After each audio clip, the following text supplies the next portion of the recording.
And now it's time for RoadWorthy Drive with Ken Chester. Hey, everybody. Here's another hour of RoadWorthy Drive behind the scenes. I'm Ken Chester in studio with Jack, and when he turns his phone off, Sasha and myself. This hour, we're changing things up for our first segment. Sasha is doing an interview, actually, and we're going to play it. A gentleman by the name of Eric Lunseth of a new app called Pedal, which is what, a social media app for cars? It is a social media app for car enthusiasts. It's like taking Instagram and making it exclusively for people that think cars are just the Ben's knees. And she's going to get into all of that. So we're with refiguring things around. In our second segment, we'll do From the Parts Bin. Then in the third segment, what's up with oil? We've talked about electric vehicles. We've talked about solar vehicles. We've talked about hydrogen vehicles. But oil's making a last stand, and it's kind of weird and counterintuitive. But we'll talk about that and what's going on with that. And then finally, a different type of self-driving car. We've talked about those for passengers. We've talked about 18-wheelers. These are different, and it's going to blow your mind. We're going to talk about these later. All this and more behind the scenes, RoadWorthy Drive, and we're so glad you could be with us. So strap in, buckle up, and get ready. It's going to be a heck of a ride. Jack, 11 minutes. 11 minutes. Sasha? Yes, I got to wait for Sasha. Yeah, Sasha's got to do. Oh, by the way, my phone went off because of her. Figures. Because I got notified that, we're on YouTube. Lovely. What? Yes, I know. Oh, well. Sasha, are you ready? You get your phone in order there, lady. Okay. Are we ready? Hold on. Because you got to set your timer, too. That's right. Now I got to pay attention. Yes, you do. You kind of do. So. Let me know when you and your timer are. Me and my timer are now officially ready. All right. Here we go. Jack, 11 minutes. 11 minutes, sir. Do you want to go faster? Yeah!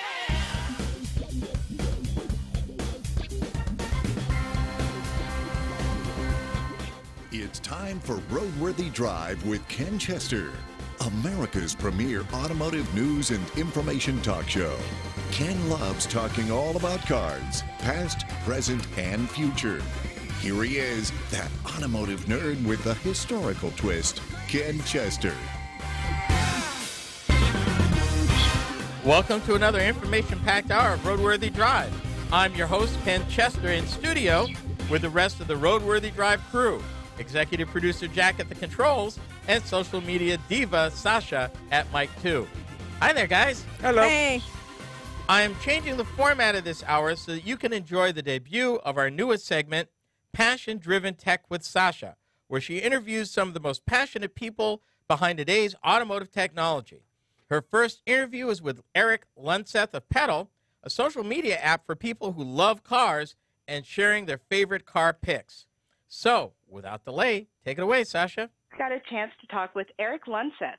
Eric has an exciting new app that is right up our automotive alley. Thank you, Eric, for taking the time to talk with me. So, Pedal, that's P-E-D-A-L. Why don't you tell me a little bit about it? Well, thanks, Sasha, first for having me on. Pedal is an enthusiast app that we created, officially launched around November of last year. It's a social media app. Pedal, our tagline is passionate for what moves, and our goal is to create a social media place where auto enthusiasts can come together and, again, share pictures, video, and everything car culture. Right, and I love the pictures that people are sharing. When I was scrolling through the app, you've got both professional photographers and just personal vehicles, people that are just walking down the street and snapping pictures of something that caught their eye. What brought about the idea of Pedal? So myself and my co-founder, Caroline, lifelong automotive enthusiast, moved to Los Angeles a couple of years ago, and living here in Southern California, it's kind of the epicenter of car culture, and no offense to any other place out there that thinks that they have more car culture, than it's huge out here. Taking a look at what is going on in that social media landscape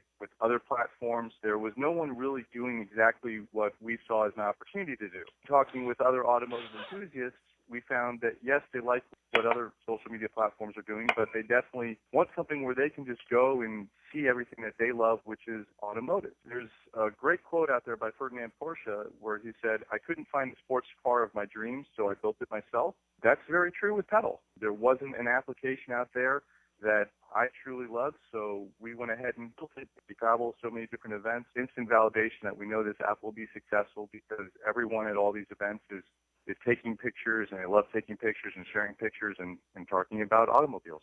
Now, you're mentioning events. I know recently you just came from the Barrett-Jackson auction. Are you planning to attend other car venues this year? Absolutely. So we were just at Barrett-Jackson, RM Sotheby's, and Russo and Steele down in Scottsdale, and that was incredible. We had the opportunity to meet with a lot of great individuals, manufacturers, steel manufacturers themselves. A lot of people signed up on the app and joined Pedal, which is fantastic. We do have plans to attend other events throughout the year. As of right now, I cannot announce anything that's concrete that we will personally be at, but we do have plans to do that. We are constantly out promoting the app wherever we can. We've been to conferences in Silicon Valley. We were at Monterey Car Week last year, SEMA last year as well. The press days for Automobility LA, which is the lead up to the LA Auto Show, where we've been in an official capacity. So it's been great to get out and meet a bunch of other people. But there is one thing that I would like to announce that we will be at in the future. Okay. And I can officially announce this on your show because I haven't said this anyplace else yet. We are the official automotive social media app for the Gasparilla Concours d'Elegance, which will be a new event held in Tampa, Florida. And that will be the following April, so April 13th of 2019. So kind of a save the date out there. It's a little ways away, but Tampa's never held an event like this before. Okay. The name Gasparilla to you and a lot of your listeners may not sound familiar, but in Tampa it's synonymous with a lot of cultural events that go on from January through April. I'm sure that this event will be spectacular. April in Tampa is a beautiful time of year for those that want to check it out or learn some information, or at least definitely put a save the date out there. It's, again, the Gasparilla Concours d'Elegance. Gasparilla is Gasparilla. There's a website, Gasparilla Concours. There's, of course, a Facebook page, Gasparilla Concours d'Elegance. We're happy to be partnering with them, and we're the official automotive social media app for that event. That is amazing. That's the really cool thing about car culture and automobiles is people are passionate about this industry and about their cars, and they're a big part of people's lives. And when you meet someone and start having conversations with somebody and then you find out what's happening here, what's happening there, it opens up a lot of doors, and it's been a lot of fun. Okay. You've started the groundwork, and you're really starting to expand. How do you plan to grow Pedal, and what are your plans to sustain Pedal? Promoting Pedal, we're using a lot of different avenues for that. We hired a wonderful global PR firm, PMK BNC.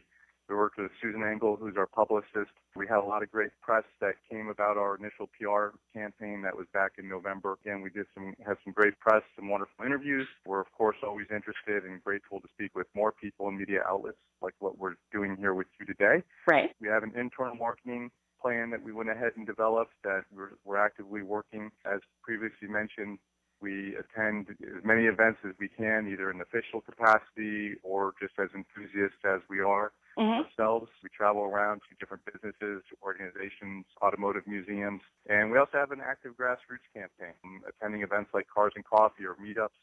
And word of mouth is definitely still one of the most powerful tools that we have available to us today. When you take a look at everything that's going on out there, some numbers that we have from last year, if you do a simple blog search for automobiles or automotive, you get over 18 million responses. There's over 400 online chat rooms. There's worldwide car clubs that we're talking to. So there is really no shortage of people to reach out to and speak to or events to attend. That's kind of what we're doing. Also, to grow Pedal, we are scaling up as we grow our members. We have a lot of features that we want to add down the road. We, of course, are also out there right now continuing talks with investors for early seed rounds of financing, so we are continuing to grow with that as well. It's a very exciting time for us. Right. And now within the app, it's attractive, like I said, to professional and personal photographers. Tell us some of the features that actually draw in the average car enthusiast. Well, feature-wise, it's attractive because we're doing a couple of things that other social media platforms are not doing. Something that's really neat that we're very happy with is a member has the ability to add links to all their individual posts if they want. That's not something that you can do on some other social media apps out there. So If you're someone that just wants to share more information, you could put a link to whatever car that you posted in there. Or if you're someone that wants to promote something, if you're a journalist and you want to promote your work, you can put a link to an article or to a video. If you're an influencer and you want to promote your brand, you can do that. If you're a car manufacturer, and again, you want to spread the word about what you're doing and you want to share more information, put a link to your website or to your YouTube page, what have you.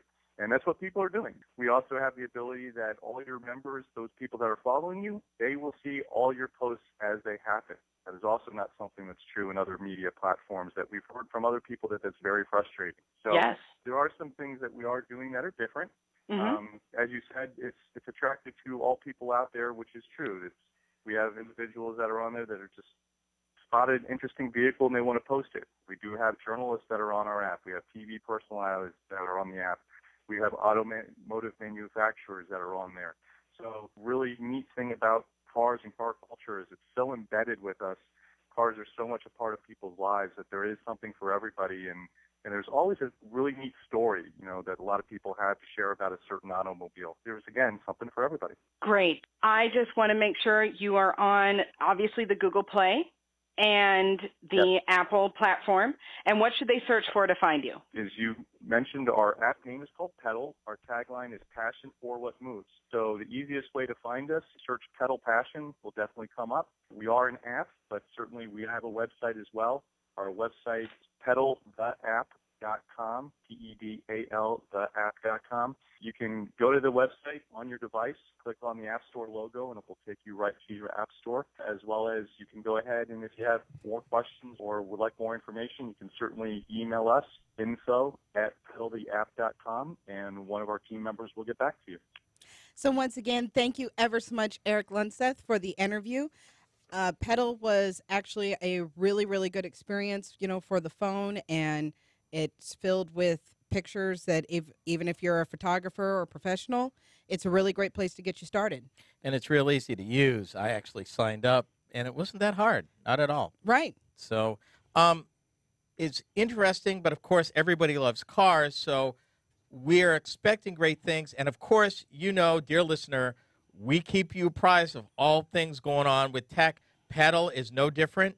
We will continue to follow Eric as him and Pedal continue to grow and evolve. Now, again, Sasha, if they want to reach that, it's pedaltheapp.com. Pedaltheapp.com. And then that will allow them to go to either Google Play, or the Apple Store. Right. Mm-hmm. Okay. And it's available on both platforms. Well, there you go, people.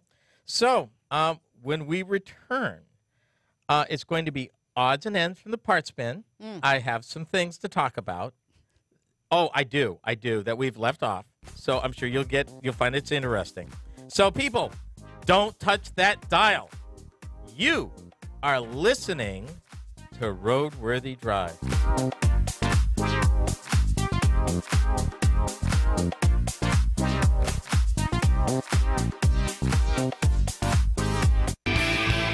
RoadWorthyDrive.com is the place to keep up with the latest happenings with Ken and the show. Yeah, see, Sasha? It's a bit of a challenge now, huh? No, what happened? Mike. What happened is that I actually had a very unladylike experience where I had a burp like right here, and I just could not. Radio is a frenemy, and time waits for no one. Right? And that, Now you see what the talent has to go through. Well, and I thought that it was going to go to you, and then you were going to be like, any last closing thoughts, Sasha, and then I was going to. I wanted you to sum up the interview, which is what you did, and then we would talk for a moment. Okay. And we were not sure about how much time we had, so as usual, folks, time is a frenemy in radio. Yes, it is. But the hard limits are the hard limits. So to keep us from getting our feelings hurt as the executive producer has to do his thing, we have to watch time. Which is why you will see Jack shake his head at us. Or do other hand signals. Right. Honest to God, he is not cussing at us via his hands. We're getting the signals either to wrap up or to, take longer or whatever. But this is what you see. This is what you don't see that goes on in radio is as you're trying to get the pieces together and recorded. Yes, sir. That also takes 30 5+ years experience in radio, too. Well, there you go. I know that's right. And nothing wrong with the experience. Yeah, we got the right man Nope. in the chair. You Thank got you. that there right. at right the board. man in Okay, the chair. Ken, at help the me out time here. Over there. Is Sir? it DeSoto first? DeSoto first. Okay. Hold on. Let me know when you're ready. Get this stuff out the way here. Okay. Yes, sir. Let's do it. Hold it. No, I'm sorry. Reset. 9 minutes. Oh, I have to pay attention again? Yes, you do. Like, is this going to be an every time thing? Yes, it is. It looks exhausting. Somehow I. Welcome to our world. Amen. Amen. Yeah. It is interesting to note that when you don't have, what people don't understand about radio, when you don't have to think about time, it's easy to just talk and ramble because you don't have to think about time. But when you know you have a certain amount of time, you need to be intelligent in that space, whatever it is. And It affects your thought process. And you have to hit time. And you have to hit time. You know what song we needed to have for the background of his little... No time Mon- left for you? No. If She's I had Come Undone? time... In a In a bottle? bottle. Jim yeah. Croce, Yeah. really? Yes, we needed to Wow. have that slowly. I'd rather easy- have I'd rather have the Guess Who and No Time. Okay, now explain the timer thing to me, Mr. Man. I start my timer when He starts the it, music. yes, ma'am. That is extremely confusing. Not really, I'm already breathing and chewing gum. How am I supposed to start a timer? but you are a woman. Hear you roar. And with that, we're going.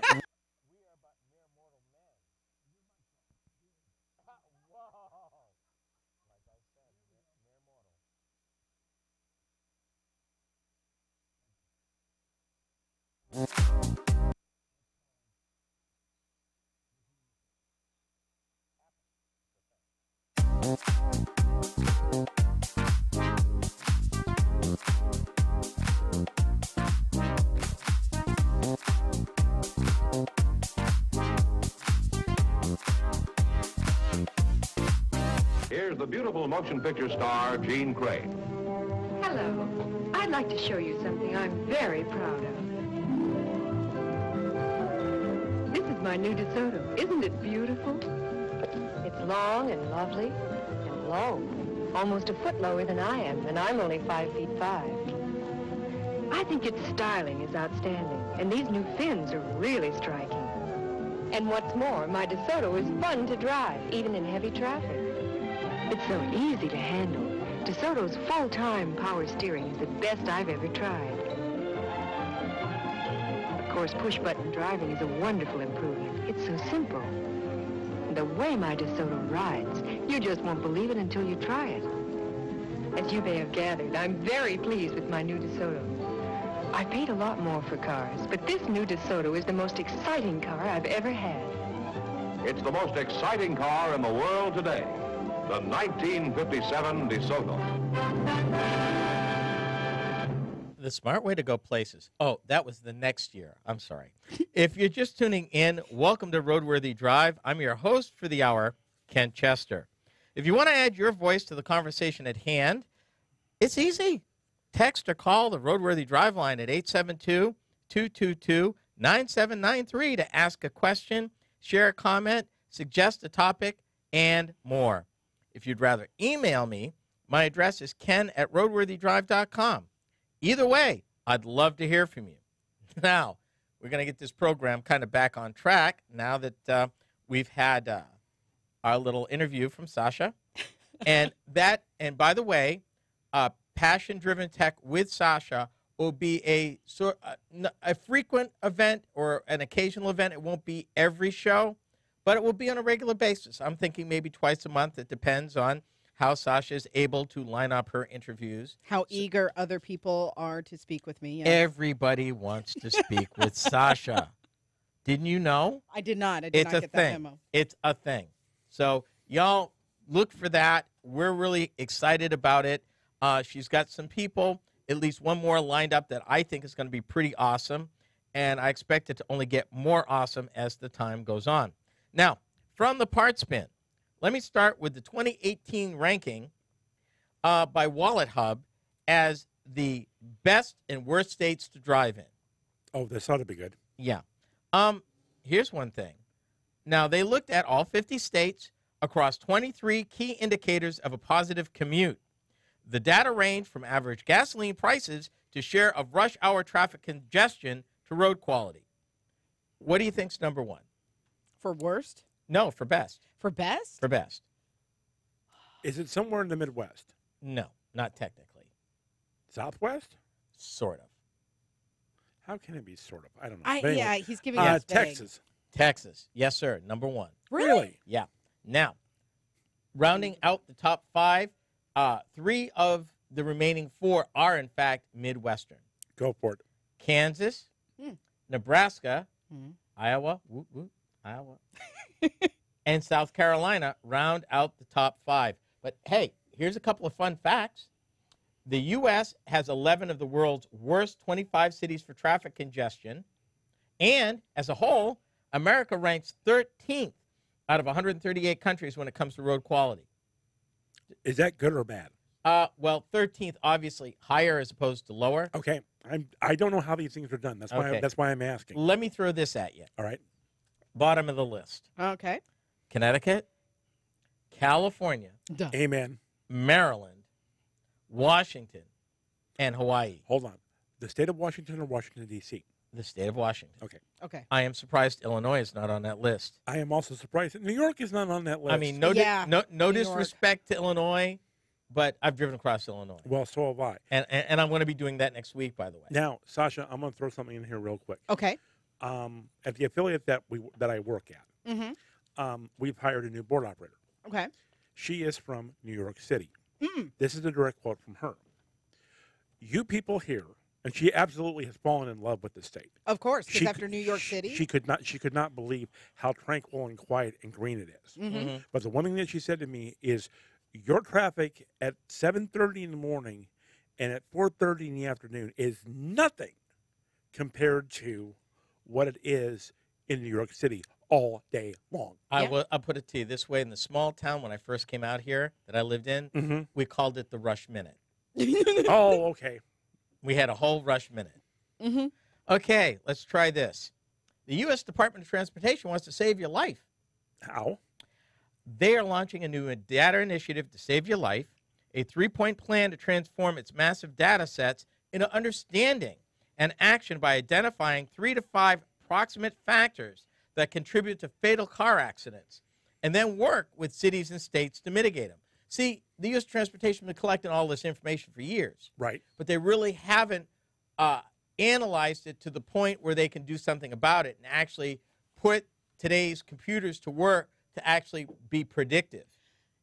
What they're looking at doing now is actually not only figuring out what's causing it, but to actually predict situations in which accidents can happen and then try to eliminate those situations. Okay, but I have a question. How are they accumulating this data? What devices are they gaining this data from? I forget the system, but there is a system that every law enforcement agency puts into the federal system when there's an accident, a reporting system. So they're collecting that, and then the studies that they do and looking at accident data, things like this, basically police reports and accident reports. So this is not what they term gray data coming from the actual vehicles, as newer vehicles have a constant connection to the stream in one way or the other. Right now, it is their federal, they call it the Fatality Analysis Reporting System. Okay. A nationwide consensus of every traffic death in the United States that's published annually. Okay. And that's filled out by law enforcement.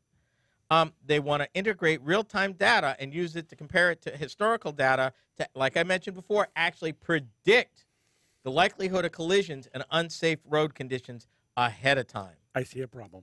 Because I also see a problem. The second it starts snowing, the cars are all going to slow down. Right? And what's the problem with that? There's not a problem with Some of these people drive too fast in bad conditions. But they just anyway. bought a Jeep, though, so they're invincible, though. No. Yeah. And because you have four-wheel drive does not mean you're invincible either. Amen, somebody. Just means that all 4 wheels are taking you right to the ditch. I've seen that happen. Oh, yes. I've seen it happen in front of me. Speaking of SUVs, in the little Yes, time sir. we've got before the break, new Lincoln Navigator, selling like hotcakes, sir. I've heard this. Now, the other question that I have is these things are up around $90K on the top end trim level. 84% of the folks that are buying the new redesigned Navigator are are buying- opting for either the Reserve or the Black Label trim level. Okay, now, Black Label takes you to 100 grand, by the way. Okay. Is it fair for me to maybe guess that most of these are being leased? The studies would bear that out.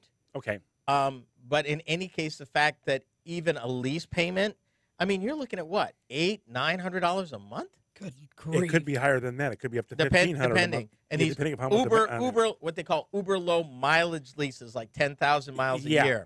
Why is my whole point? Oh, well. Next up, kicking and screaming. What's up with big oil? And then finally, a different kind of self-driving car. This is RoadWorthy Drive.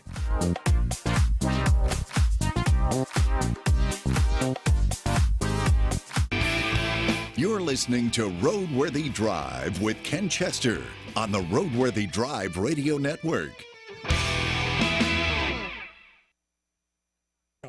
Okay, now I've got to say this And now. before you do, in radio, we kill a lot of trees. Just saying. No, Ken Chester kills a lot of trees. Yes, Hey, I know you know that's what? right. Gotta have my research, though. I know Well, that's true. right. Because people come to us counting on us to have our facts straight. Yeah. And we got our facts straight. Mhm. Ain't just winging it. Ain't just? No, Well, ain't just. That is some Well, great... That's some messed up English.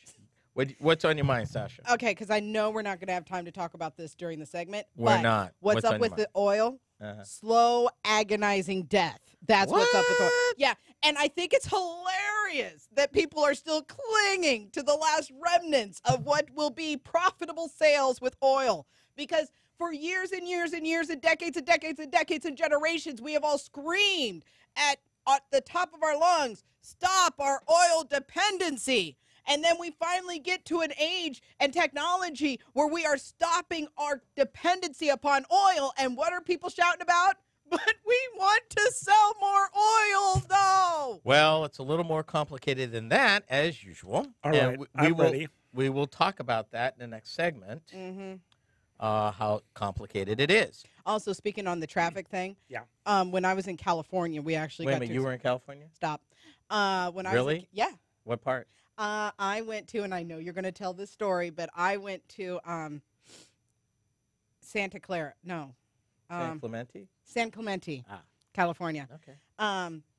And we were in traffic there, and I was talking to, because I decided that I was going to move there, so I had already secured a job, and I was talking to what would have been my new employer, and he was saying that they would actually start a board game at the beginning, and then they'd be done. Board game at the beginning of what? When they would get into traffic to go home. Oh. And then, they'd be done playing by the time that, they got off on their exit. See, they're all ready for autonomous cars. I know that's right. Yeah.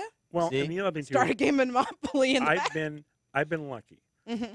I've driven in LA at 4:30 traffic. Really? I have driven through LA on Sunday morning. Okay. There is no difference. All I There got there to- is no difference. Now, we didn't go to any, we were in San Clemente, okay? And that's where you stayed. Huh? You didn't go anyplace else. No. all I I'm mean, gonna- all I'm we gonna say drove is all the the way there, 405, what? right? And But, I mean, 110 and the 5. We didn't go anywhere like what would be considered like a major city. And I put this in before we go to our next segment. Mm-hmm. The absolute worst, grittiest, nastiest, funkiest, worst ever interstate ever.com ever. Mm-hmm. The 710 out of Long Beach. It is dirty, grimy, gritty, bumpy, tore up because you've got all of those trucks from the port of Long Beach coming up out of there. Yep. I would imagine Tearing the them wear up and tear. something. Wear and tear. Mostly tear, not much left to the wear. Wow. It's bad. Wow. Okay, sir. 9 minutes, third segment. 9 minutes. Let's go.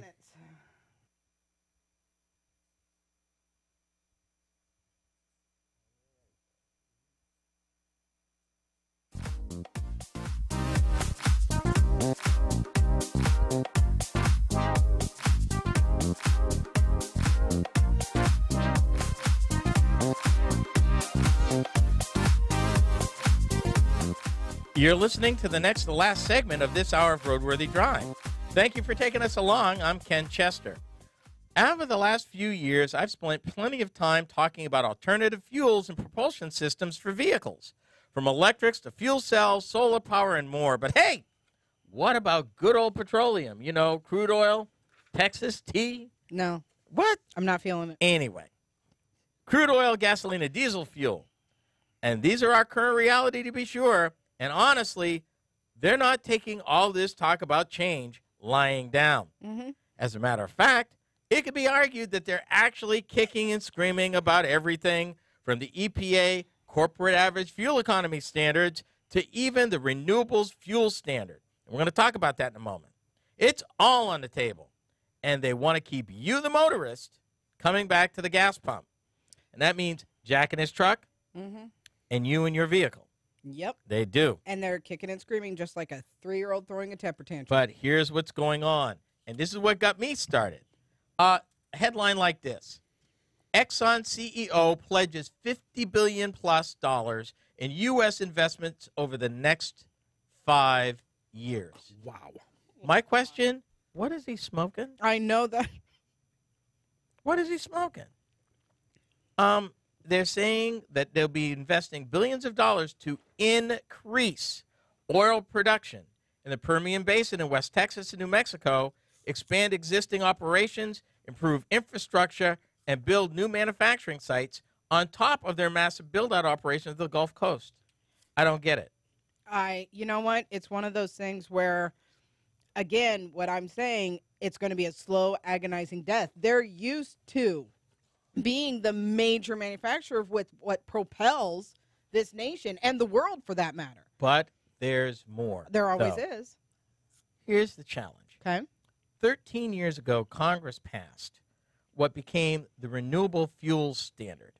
At the time, the concern was using ethanol, which is grown out here by farmers as what we call corn ethanol. Yep. Ethanol derived from corn as a fuel stock to mix or blend with gasoline to do two things. One, extend the supplies of gasoline. Two, reduce the level of pollution because ethanol does that. Yeah. And three, offer a alternative way to reduce what was considered to be our exposure to foreign oil. Meanwhile, computer technology has evolved. They discovered and figured out how to make North Dakota profitable in oil shale production. Computer programming and research has gotten life out of what used to be dead oil fields in the United States and what they used to call peak oil. That is, the level of oil production in the United States was originally expected to have peaked back in 1970. Oh, wow. We are now, and we've reported it here, Yes. we are now on track to be the number 2 producing crude oil producer in the world. Number 2 after Russia, and get this, in front of Saudi Arabia. Yeah, but isn't that true that Saudi has actually turned towards alternative energy sources? Because they're reading the tea leaves. Yep. Not so much alternative sources, but they're looking to take their economy away from oil. Yeah. I mean, he made that pledge, what was it, almost 10 years ago? And the reason being is they saw the handwriting on the wall. Yeah. That it's not, they're in a squeeze. If they pump more, the price drops. Yep.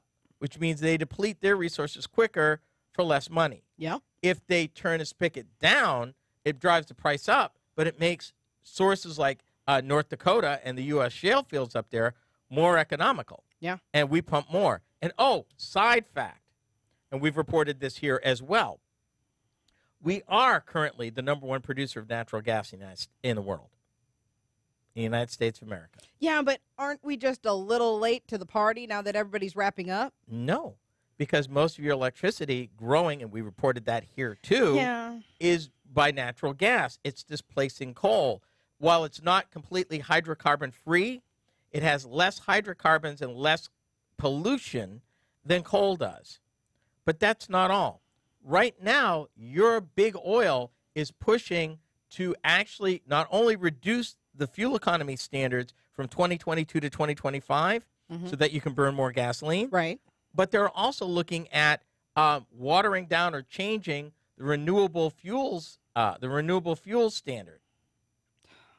And that's got a problem. If you are a corn farmer growing corn to be made in ethanol, you don't want that to happen. No. And they're using, and we reported it here again, because we report a lot of things here, We do, actually. the bankruptcy of that large East Coast refiner. Now, the problem is that they're not being totally honest. They're using that bankruptcy and the amount that they had to pay in the renewable fuels world. And let me explain really quick what most people don't realize. Did you know every single gallon of renewable fuel made has a unique 38-digit identifier? I did not realize that.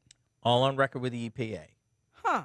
That if you are a refiner and you blend where you buy this stuff, then you get what you call renewable identification numbers, or RINs. Okay. If you blend more renewable fuel than you need for your requirements, you can sell the surplus to a company like the refiner that just went broke because they didn't have the ability to blend renewable fuel.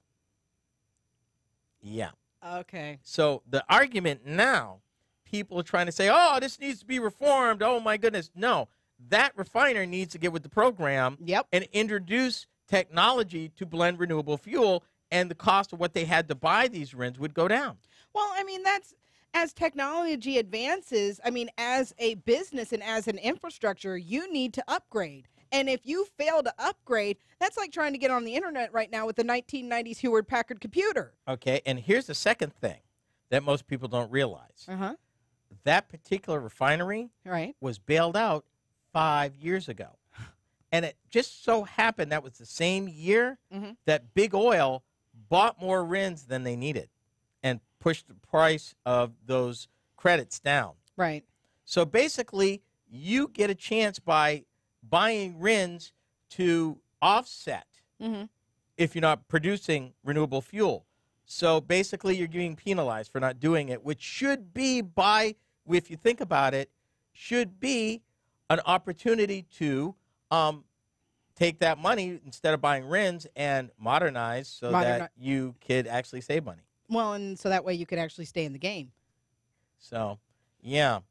So much for that. But that's what's going on there. Big Oil isn't taking this lying down, and we're going to have to find out just how that's going to work. But it's not going to play well in the Midwest, I can tell you that. No, not with so many farmers specifically going. But then again, you got to choose between people who make oil and people who grow corn. Yep. And which one are they going to choose? I guess we're going to have to stay tuned and find out right here. So, and we will keep an eye on this. When we come back, we're going to talk about a different kind of self-driving car. RoadWorthy Drive with Ken Chester is heard exclusively on the RoadWorthy Drive radio network. Back after this.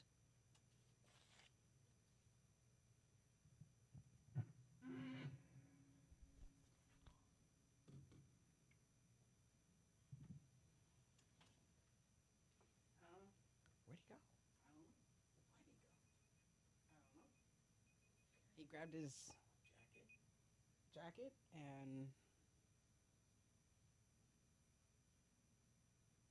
adios muchachos. Our executive producer took a hike. We don't know what's going on. So give us a moment while we figure it out. Be right back. Yeah, he left his phone and his wallet. Should we take his money? What money?